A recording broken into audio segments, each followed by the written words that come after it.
Hi! Welcome back to my channel. Today, we'll be discussing Too Close for Love by Akira Nakata. Now, before we get started, there will be spoilers, so if you don't want to be spoiling this manga, go ahead and click off now. No worries, I'll catch you next time.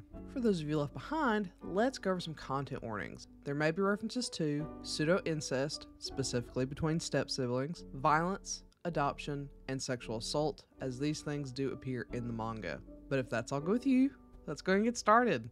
As always, let's start with synopsis. Shizuka's father has finally found the one, in a widower named Jace. Shizuka is very happy for his dad, but the addition of a younger brother in the house has him a bit worried. Thankfully, the younger brother, Matoya, is a pretty chill guy, and living together with them all isn't much of a problem. Yet, Shizuka is still nervous. Why? Matoya is exactly Shizuka's type. But no matter how attracted Shizuka is to Matoya, he doesn't want to risk his father's happiness by pursuing Matoya. As sure as Shizuka is that he should maintain no more than a familial relationship with Matoya, it seems that Matoya may not have the same apprehension. First off, this is one of those titles that I don't feel the cover accurately depicts the art within the series itself. Our two main characters look like they're from completely different artists and two completely different series, which is not at all how they come off within the series itself. I believe the coloring methods are the main culprits, as Matoya has the smooth and bright coloring that completely contradicts Shizuka's sketchier coloring. Matoya in particular looks like a spotlight is shining on him, and he generally looks weird. However, in the series, Matoya is actually uber sexy, and I think he looks even better than Shizuka. You also can't see his goatee on the cover, which is a crying shame since facial hair is so rare in BL. If the cover art dissuades you, just know that the art and the work itself is actually much better. It's not perfect, but it's very nice all the same. I really like this premise. This is that pseudo-incest that I actually like, with two adults who happen to meet because their relatives end up together later in life.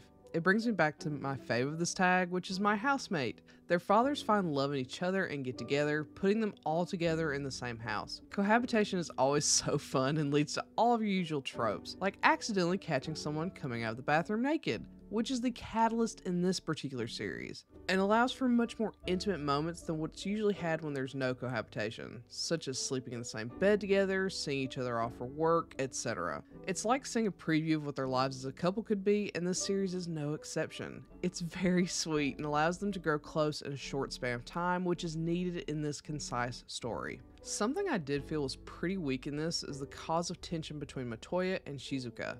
They're sleeping together in Shizuka's room, touching and kissing and heading toward the road of romance. Then Shizuka asks Matoya if Matoya likes him. Rather than respond with an affirmative, he responds by calling Shizuka cute? This comes off so mocking to me. It isn't, but imagining myself in the situation, that's how I would take it, but Shizuka takes it in a way I wouldn't have anticipated. One that I feel is actually weaker than my own reaction. Shizuka draws the line and says he doesn't want to do this stuff with Matoya anymore.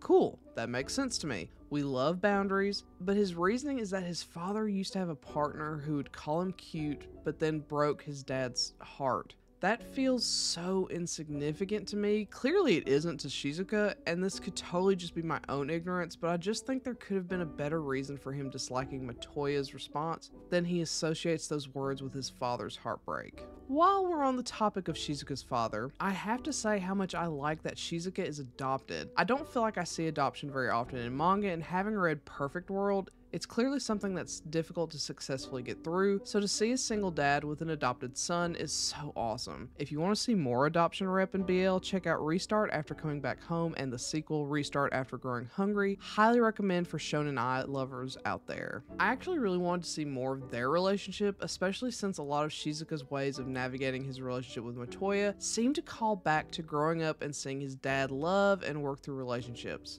I think it would have helped make Shizuka's reasoning for drawing a line with Matoya more concrete and understandable than a throwaway scene of Shizuka seeing his dad cry after a breakup.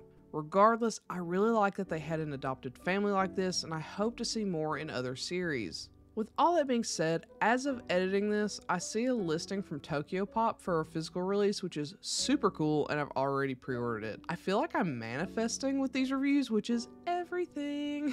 This one isn't a favorite, but it's pretty wholesome and sweet. If you want lots of smut, this isn't it. It's actually listed for 16 plus where I read it, which is weird since there's a full-blown sex scene at the very end and lightsaber peeing throughout, but whatever. But if you're looking for a well-balanced, sweet and spicy snack, I think you found it.